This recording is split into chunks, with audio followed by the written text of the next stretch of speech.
जमीन पर कब्जा है लेकिन कागज नहीं। कानूनी तरीके से मालिकाना हक पाने के आसान उपाय। Land ownership. जमीन या संपत्ति पर कब्जा पोजेशन होना एक बात है और उसका मालिक ओनर होना पूरी तरह से दूसरी बात है। भारत में लाखों लोग ऐसे हैं जो सालों से किसी जमीन पर रह रहे हैं, खेती कर रहे हैं या उसका इस्तेमाल कर रहे हैं, लेकिन उनके पास उस जमीन के मालिकाना हक, ओनरशिप राइट को साबित करने वाले कानूनी दस्तावेज जैसे रजिस्ट्री या पट्टा पत्ता मौजूद नहीं है। ऐसी स्थिति में हमेशा ये डर बना रहता है कि कोई भी वास्तविक मालिक आकर उनसे वह जमीन कभी भी छीन सकता है। यह समस्या ग्रामीण और शहरी दोनों ही क्षेत्रों में आम है, जहां लोग पीढ़ी दर पीढ़ी बिना वैध कागजात, वैलिड डॉक्यूमेंट्स के संपत्ति का उपयोग करते आ रहे हैं। लेकिन भारतीय कानून में ऐसे प्रावधान मौजूद हैं जिनके द्वारा एक कब्जाधारी कुछ विशेष शर्तों को पूरा करके कानूनी रूप से मालिकाना हक टाइटल प्राप्त कर सकता है। इस लेख में हम इसी कानूनी प्रक्रिया, जिसे प्रतिकूल कब्जा एडवर्स पोजेशन कहा जाता है, और अन्य उपायों के बारे में आसान भाषा में जानेंगे। प्रतिकूल कब्जा एडवर्स पोजेशन एक कानूनी तरीका। प्रतिकूल कब्जा यानी एडवर्स पोजेशन भारतीय कानून का एक सिद्धांत है।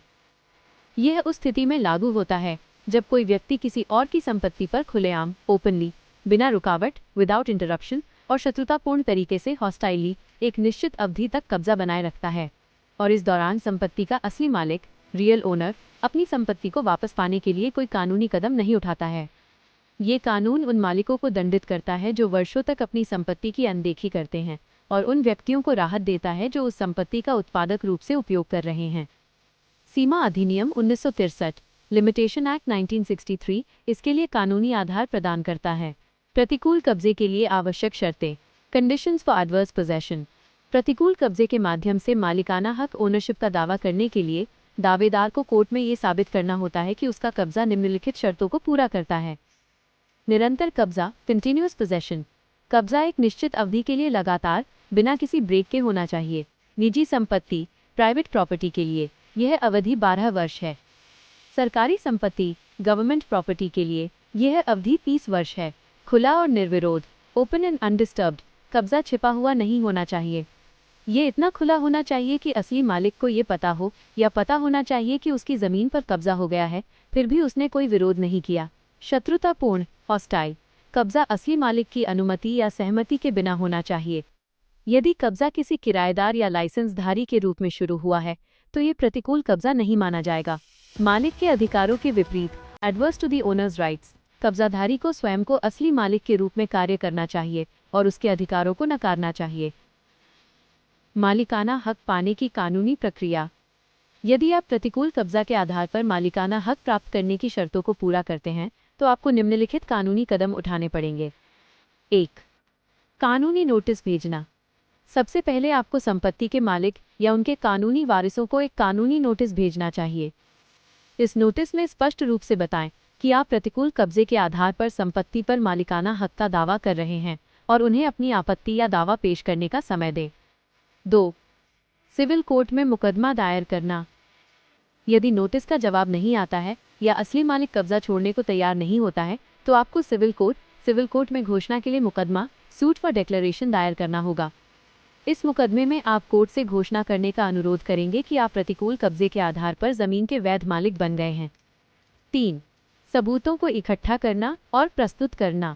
कोर्ट में अपने दावे को मजबूत करने के लिए आपको निम्नलिखित प्रकार के सबूतों की आवश्यकता होगी। कब्जे का सबूत। बिजली बिल, इलेक्ट्रिसिटी बिल्स, पानी के बिल, वाटर बिल्स या संपत्ति कर की रसीदें, प्रॉपर्टी टैक्स रिसीट्स जो आपके नाम पर हों। गवाहों के बयान जो ये प्रमाणित करें कि आप उस संपत्ति पर लगातार इतने वर्षों से रह रहे हैं। पंचायत या स्थानीय संस्था से मिला कोई पुराना दस्तावेज जो आपके कब्जे को दर्शाता हो। कब्जे की अवधि का सबूत। कोई भी दस्तावेज जो साबित करे कि आपका कब्जा 12 साल निजी या 30 साल सरकारी से अधिक का है। क्रॉसन। विवरण। जानकारी। 1. कानूनी सिद्धांत, प्रतिकूल कब्जा, एडवर्स पोजेशन। 2. कानूनी आधार, सीमा अधिनियम 1963, लिमिटेशन एक्ट 1963। 3. निजी संपत्ति की अवधि, 12 वर्ष का निरंतर, खुला कब्जा। 4. सरकारी संपत्ति की अवधि, 30 वर्ष का निरंतर, खुला कब्जा। 5. कब्जे का स्वरूप, शत्रुतापूर्ण और निर्विरोध होना चाहिए। 6. आवश्यक कानूनी कदम। सिविल कोर्ट में घोषणा के लिए मुकदमा दायर करना। 7. मुख्य सबूत, बिजली पानी बिल, टैक्स रसीदें, गवाह। 8. सरकारी विकल्प, पट्टा या नियमितीकरण, लीज और रेगुलराइजेशन। अन्य कानूनी उपाय, अदर लीगल रेमेडीज। प्रतिकूल कब्जे के अलावा कुछ अन्य तरीके भी हैं जिनसे मालिकाना हक या कम से कम कानूनी मान्यता प्राप्त की जा सकती है। पट्टा प्राप्त करना, ऑब्टेनिंग अ लीज। यदि कब्जे वाली जमीन सरकारी भूमि, गवर्नमेंट लैंड है, तो सरकार कुछ विशेष योजनाओं के तहत ऐसे कब्जाधारियों को पट्टा, लीज प्रदान कर सकती है। पट्टा मालिकाना हक नहीं देता, लेकिन यह आपको एक निश्चित अवधि के लिए उस भूमि का कानूनी उपयोग, लीगल यूज करने का अधिकार देता है। भूमि का नियमितीकरण, रेगुलराइजेशन ऑफ लैंड। कुछ राज्य सरकारें विशेषकर अनधिकृत कॉलोनियों, अनऑथराइज्ड कॉलोनीज के संबंध में एक निश्चित तिथि तक के कब्जे को नियमित, रेगुलराइज करने की योजनाएं चलाती हैं। यदि आप ऐसी किसी योजना की शर्तों को पूरा करते हैं, तो आप एक निश्चित शुल्क, फिक्स्ड फी जमा करके अपनी जमीन का नियमितीकरण करवा सकते हैं। समझौते के दस्तावेज, अग्रीमेंट डॉक्यूमेंट्स।